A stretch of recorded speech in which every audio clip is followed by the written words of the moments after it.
to pause and reflect upon at some point, and through this show, I hope to provide a platform to do so. If you're joining us this morning on 1460 WVOX, we'll take questions, comments, and calls to 914-636-0110. And good morning, Facebook Live viewers. Thank you for tuning in. Good morning to you, Tim. Nice to have you here. A lot of wires here this morning, a bit tangled up, but I think we're good to go. And I'm so excited to welcome my guest, a bit of nepotism this morning on the show. My dad is here, Vincent Graziano. Good morning, Dad. Good morning, Westchester. So happy to have you on. It's nice to be here. He was invited back. 2 years. But who's counting? So there's going to be a little promotion of your book, but we'll get to it at some point. But I have you on for several reasons. One, because it's been 2 years. And I wanted to talk about the current state of affairs when it comes to wakes and funerals. I want to talk about this COVID. There's a word I could probably use, and I will choose not to on the air. But I also want to talk about the larger point of the societal changes that tend to trickle down into our line of work, and clarifying misconceptions, and also hoping to encourage people after listening to the show to take an active part in exercising and designing and planning your final wishes. So lots to talk about. But Dad, let's, as best we can, we get this phone call almost every day when people say, can I have a wake, or can I not have a wake? And I use this term COVID convenience that seems to be sweeping through. What are your thoughts on what's going on right now?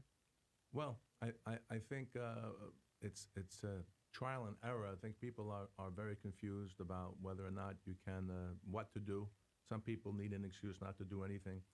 But it's pretty sad. I think when you're not able to do something is when you most appreciate it. When someone tells you you can't have a wake, then you realize the importance of how important that gathering was, that time and place to mourn, to get a hug, to feel an embrace.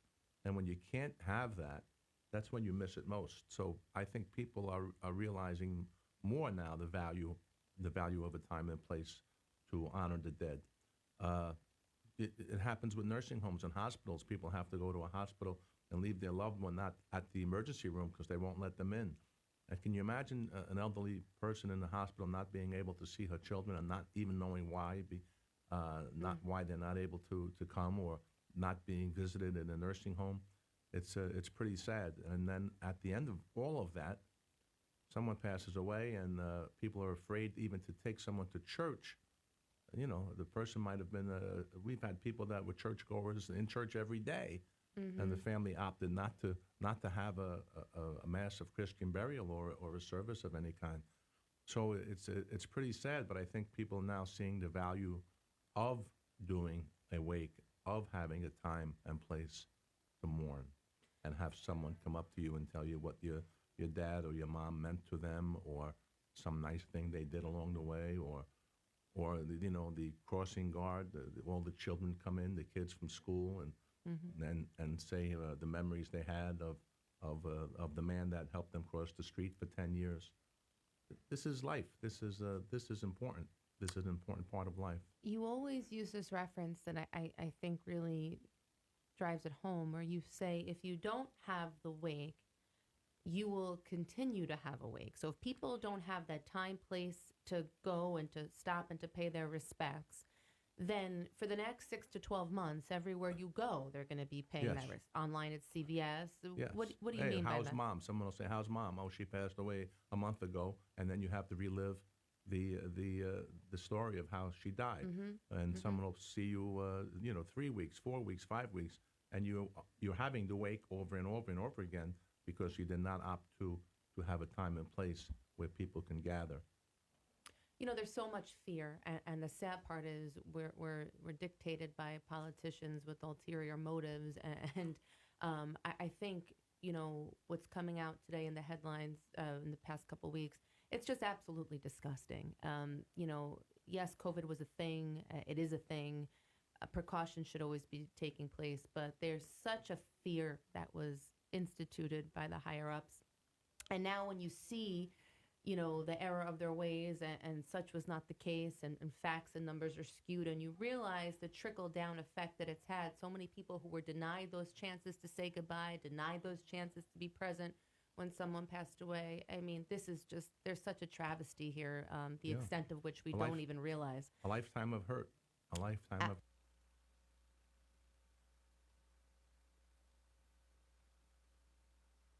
Clear up for people who don't know. And again, we do get this almost daily. People will ask, what can we do? Or they'll say, oh, I'm sure, mom passed, but I'm sure we can't have anything. Absolutely not true. You can have public gatherings are limited, but they've actually increased. You can have a gathering that's, it's same as a wedding. There's a lot of attention being given to weddings are back. Funerals are back too. You can have a gathering at up to half a 75% capacity almost of the facility size. We happen to be a very large facility. We require masks, but that's a requirement that's passed down from the top. Social distancing is probably advisable. You don't have to necessarily come and hug and touch the family, although I think it's a basic human need to do so. But you can gather. You can honor a life. We find most people may not stay as long as they would Correct. normally have stayed. They'll pay their respects to the family and exit to make room for others that may be waiting to get in. So that's a good thing, but at least they had an opportunity Yes. to offer their condolences, and that's an important human need. It's part of a process too. And when you're denied that process, it almost prevents makes you it- from accepting the reality of the death. Yeah. And then complicated grief is a real term, and that's the effects of which these people will feel for a long time to come. But I want to talk about a little bit what we saw prior to COVID and what we're seeing probably exacerbated during COVID is the COVID convenience, I call it. The world has come to our fingertips. Everything is a Zoom call away. Why go somewhere in person if you can log on your computer? I mean, kids don't have to get up and get dressed to go to school anymore. They roll out of bed in their pajamas and they log on. Again, so many social implications that come from this. It's just this COVID convenience, and it makes you wonder, will we go out of our way anymore, and when will things go back to normal? But you referenced this earlier on, people who were looking for an excuse not to do something. Funerals reflect a culture, as you always say. You always talk about the quote from Gladstone. Talk a bit about that if you're not making your wishes known, you can't assume your adult children will do that for you. I always tease people, and I say, if you don't make your wishes known, your daughter-in-law will make those decisions for you when she gets back from Aruba. So it's very important for people to sit down and have an open, honest discussion with their family first about their wishes, but also to codify it in a real terms. We have seen people who have made their wishes known to us at the funeral home, and when something happened to them, their family came in and literally changed all of the person's wishes. So there's a way of doing it where it can't be changed by anyone, and those are important questions to ask the funeral home. How to make sure that my wishes are carried out. It's very important. Are you referring to the agent letter? Agent letters is key. Which is something that's not commonly known, and I've even lectured on this with attorneys. So an agent letter is an advance directive for the specific purpose of your funeral. It doesn't extend beyond that. It's not a power of attorney. It has nothing to do with your assets or with your healthcare directives, but it's a document that allows someone to control your final funeral arrangements. It allows you to bypass the legal hierarchy of who can normally do that. So, for example, if you have multiple children with feuding opinions, you can select a friend over your children just to be the one to carry out your wishes. If you don't have children, if you have family that's scattered or not survived by any immediate relatives, it allows you to select a person, a trusted person, to carry out your wishes. And you can spell out those wishes, you can select the funeral home, you can say specifically what you want, and it's a legally binding document. It's notarized. You can pick a successor agent in there. And it's so important. We have the form available on our website, but so many people don't know about this. And to my father's point, he's absolutely right.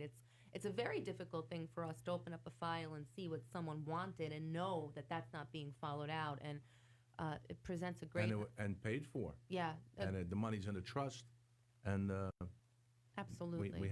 we have to refund it by law, Yeah, unless it's done the correct way. It's an emotional dilemma for sure for us, because you always want to do the right thing, and you do bond with many of the families that you meet, and you remember being in those pre-arrangement conference, and you remember them spelling out their wishes. I mean, and our whole business is an extended family. We know these people for 50 years, and it's pretty sad when we know that their wishes are not being abided by. Absolutely. So what we want, the ultimate message of this is to have the discussion with your children, or if you don't have children, whoever would be, your next of kin, having these discussions, communicating your wishes, and taking the time to make the plans. These are sensitive conversations. However, some people are so afraid to have them, and it's that fear that paralyzes them. But what happens in the end is that what you wanted is not known and certainly not carried out. So it's okay to be a little uncomfortable, because once you get through that, the benefit is your wishes are ultimately what is carried out. We're going to be doing a lot of talking in the coming weeks about leaving your legacy. So you live your life, let it be your legacy. And part of selecting a funeral home, and we're very blessed, we have people who come from all over the county for us, not just our immediate, Mamaroneck and Harrison, a wonderful reputation that you built, but we're encouraging people to come in and tell us your life story. Let us help tailor a funeral or a final send-off that best represents the life you lived and tells your story. So it's important to come into the funeral home. We ask you questions. We get to know who you are. There's such a personalization that can be done. A funeral is a life event, similar to a wedding, similar to a birth of a child, except it can only be done one time. You don't get the do-over on that. So we can sit and help a family, pick out musical selections, scripture readings, prayer cards. There's so much that you can personalize and tailor. You see people hire wedding planners, right? Because they want the details down to that last color of a flower, last petal. Why is this any different? I think the issue is just the stigma of death. We're just a society that's not as comfortable to speak about death. Would you agree? Of course. It's not the thing you want to think about, but it's very important for each individual to. Also, it's a way of helping your family, because how many times the family sits around the table and they don't know what mom wanted or dad.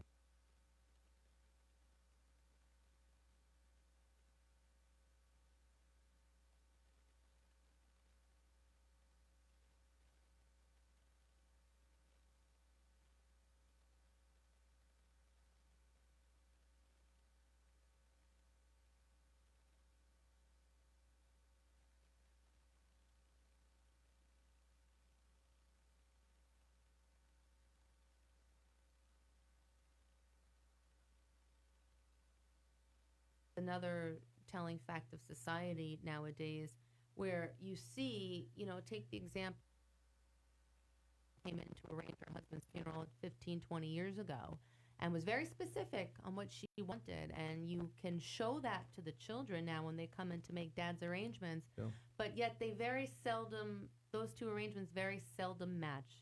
Is that true? I find the second to die often gets the short-changed, if you will. For whatever reason, what the spouse does for the first spouse is not the same when the second spouse dies. And there's always an equivocation. They'll say, well, their friends are no longer here. Everyone's passed away. Yeah. Mom was religious. Let's drive by the church on the way to the crematory. So. And what happens is, the elder people themselves sometimes tend to adopt this model and say, well, no one's left. I want to make it easier for my children. What we're doing is we're robbing people of this of this basic right to be remembered. Very well put. And there's no whether 100 people or 10 people attended, a life was lived, and a life should be honored. And the equivocations, like I said, have just been exacerbated by COVID because, like you said, those who were looking for a reason not to do something certainly had found it. This discussion is in no way intended to be a knock on well-intentioned children. There's a lot of considerations when making funeral arrangements, a lot that weighs on the decision maker's mind. But what we want is to drive home a message that you can't assume your personal wishes will be known and will be carried out. So making a pre-arrangement with the funeral home is really so important. Like I said, we make decisions about our healthcare directives. We inform our children, our attorneys, what measures we want to be taken from a healthcare perspective. We allocate our assets. We discuss beneficiaries. We discuss wills, what we're going to leave behind. Why do we stop the discussion short right here? Because death is the universal, it's the common denominator that unites.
quote, which I hope you know it far better than I, but it's a reflection of culture, because when everything is just a swipe away, when you don't have to see people in person, you can see them on FaceTime.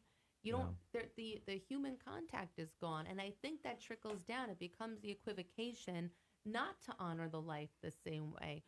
I mean, talk about the changes you've witnessed in your lifetime. Well, I mean, you're doing this 50 I mean, years. when someone died, the world stopped. Yeah. Everything stopped. Today people try to make arrangements around their vacation plans. And, It's so true. So we've gone from 3-day wakes all day long. I'm not saying this was advisable either, but obviously it reflects society. We've become a throwaway society in many ways. So 3 days became 2 days, 2 days became 1 day, 1 day became half a day. These are changes that reflect society. So much of this world, and I'm still not ready for it. And it's scary to know you're bringing children up in this world. All subject for your next book. But speaking of books, I thought we would never get around to that. This is what you promised me. Promise. Otherwise, I wouldn't have gotten out of bed this morning. I thought that was a great segue. Are you getting this, Tim? Okay. So Dad is here with his third novel, The Romeo Club. And Romeo is an acronym, but I'm not going to tell you what it means because I'm going to encourage you to buy the book. Well, restless old men eating out. Never mind. I said it. Spoiler alert, everybody. This is a wonderful endeavor for you. For anybody who doesn't know, writing is your passion, your therapy, your craft. And this is book 3. All of the books, although you claim no connection, they're all very loosely based, folks, very loose air quotes, loosely based on your life. And anybody who's dined out in Mamaroneck or Harrison or Rye has seen you at a table of men, they'll understand the book much better. I've actually had people say, I've seen your dad out with his friends. I think the book is about that. And they think. Yeah, everyone thinks it's about them, which is a talent. No, but it's a wonderful book. Admittedly, I have to read this one. I did not. But I've read the other two. And he's an amazing writer. It's the first thing an interviewer must do. I'm not interviewing you about the book. The book. I'm giving you a. Didn't I teach you anything? I'm giving you a plug today. No, but talk a bit about this book and why the book is so special to you, and do it quickly. Arcade. You can buy it in Arcade in Rye, and you can buy it online, Amazon, Barnes and Noble, all of the sites actually. Books A Million, and I hope it's a fun read. It's not War and Peace. People tell me it's an easy read. I can understand that. I don't know any big words. So I hope you take the time to pick up a copy, and you can always stop in, and I'll be glad to autograph it for you. Absolutely. And they're all wonderfully written. They all have wonderful reviews. This is an award-winning book. As Mia would tell you, you don't have the sticker on that, Papa. That's right. It won a Pinnacle Award in the category of humor. So if you have a sense of humor, it helps. And we've been told a few times that you do. So The Romeo Club, Amazon, or Shop Local, Arcade Books in Rye, where they move now, right? They're on Theodore Frem. Right on purchase, off purchase. Okay. Arcade Books in Rye, Amazon, Books A Million. Wonderful reviews have been written on it. Wonderful cover. The Romeo Club, the trilogy to Family Jewels being the second, Die Laughing the first. And for those of you who don't know, multi-talented man and a wonderfully talented writer. Stop in to see us at the funeral home. He's always happy to sign a copy. Makes a great gift. This was a stocking stuffer for a lot of people this Christmas. Maybe you can go in an Easter basket. Yes, it's flying off the shelves, folks. So hurry to get yours.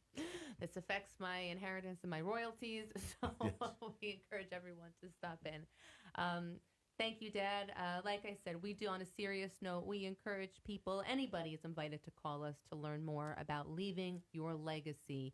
That's a big part of what we do. We want to tell your story. Let us help you do that. Visit www.coxeandgraziano.com, 914-698-5968. Thank you, Dad. You're welcome. Thank you. See you shortly at the office. Tim. And this is Jen Graziano, thanking you for taking the time to listen as we took the time to talk. Have a great day, Westchester. Bye-bye.